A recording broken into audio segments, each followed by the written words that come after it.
दोस्तों नमस्कार भाई। बहुत बड़ी समस्या है नीलजान को देना। आप सभी को पता है कि ऑक्सीक्लोजनाइड और लेवामिसोल वाला जो कॉम्बिनेशन है, जो कि फ्लू के ऊपर बहुत अच्छा वर्क करता है, लेकिन इसको जब भी दिया जाता है ये टॉक्सिसिटी कर देती है और टॉक्सिसिटी के बाद कई बार पशु की मौत भी हो जाती है।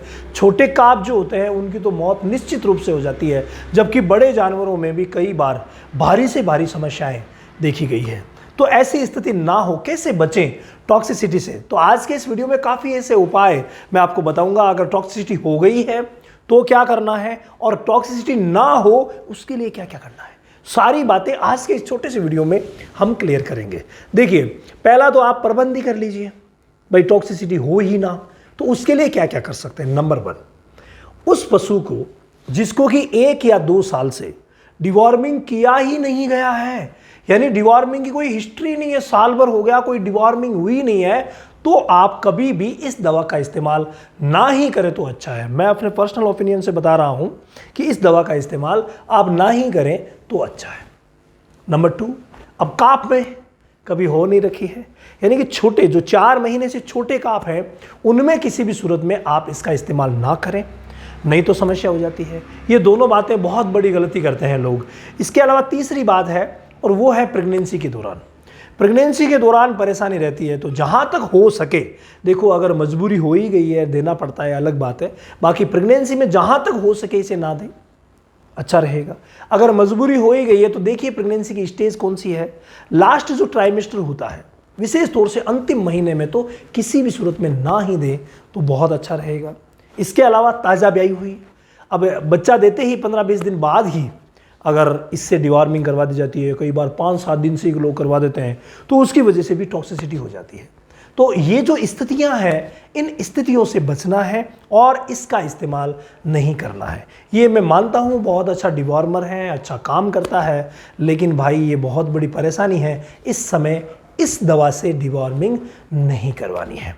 इसके अलावा एक अलग स्टेज होती है जिसमें अगर मान लीजिए कि किसी भी पशु को लगातार 2 बार डिवॉर्मिंग हो गई, लगातार गलती से हो चाहे जानबूझ के हो, तो उस समय अगर तीसरी डिवॉर्मिंग की बारी है ना, तो इसको आप 15 दिन के गैप से ना दें।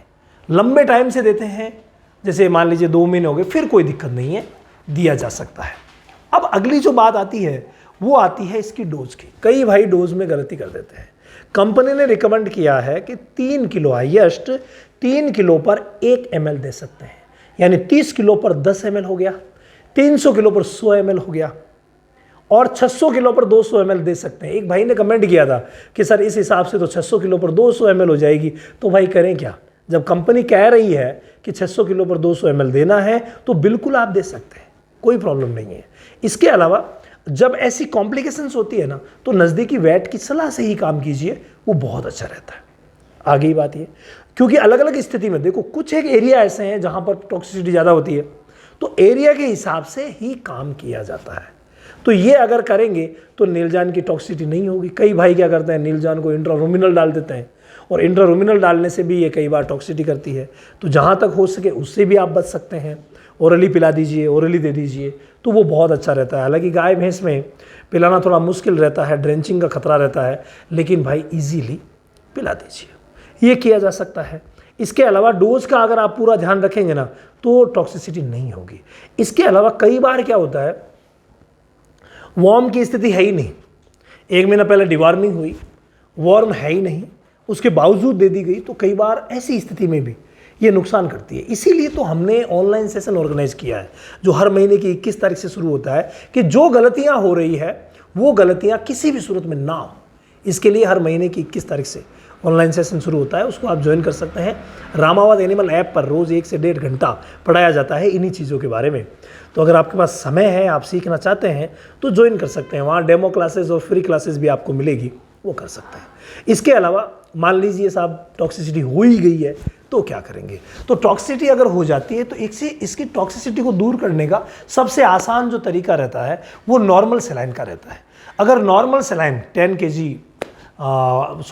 ml 1 kg बॉडी वेट के हिसाब से अगर पशु को नॉर्मल सेलाइन चढ़ाया जाए, तो भाई उस पशु को इसकी टॉक्सिसिटी से बचाया जा सकता है। उसमें आप नरवाइन इंजेक्शन वगैरह लगा सकते हैं। लगवा सकते हैं, सॉरी। इसके अलावा आप क्लोरफेनिलमाइन मेलिएट जो सीपीएम इंजेक्शन आता है उसको लगवा सकते हैं, और कई बार टॉक्सिसिटी ज़्यादा हो जाती है तो एट्रोपिन सल्फेट का भी इस्तेमाल किया जाता है। तो ये सारे नॉर्मल ट्रीटमेंट है जो टॉक्सिसिटी के बाद, नीलजान की टॉक्सिसिटी के बाद किए जा सकते हैं। अगर इन सभी चीज़ों को फॉलो करें ना भाई, तो नीलजान की टॉक्सिसिटी होगी ही नहीं, हो भी गई है तो उसको ईजिली ठीक किया जा सकता है।